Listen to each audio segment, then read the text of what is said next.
ये रही। अच्छा ये रही। देखा बड़ी देखा पहला तो छोटी छोटी हैं तो ए या न्यू टूट जा ऊपर तो मोटी। अच्छा घड़ी कच्ची हैं इनका चिबर जाए खावांगे।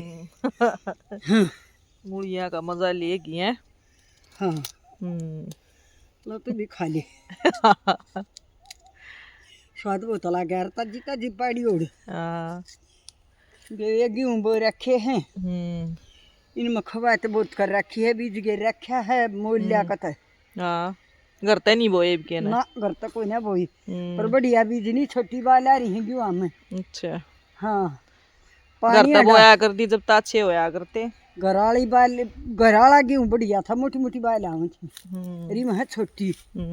इब के ना नया तरीका अपना के देखा एक तब पानी दे लिया मैंने इन गेहूं में एक कट्टा खाद का मारे हरी इतने ठंडे गेहूं लाग रहे हमारे देख लो भाई।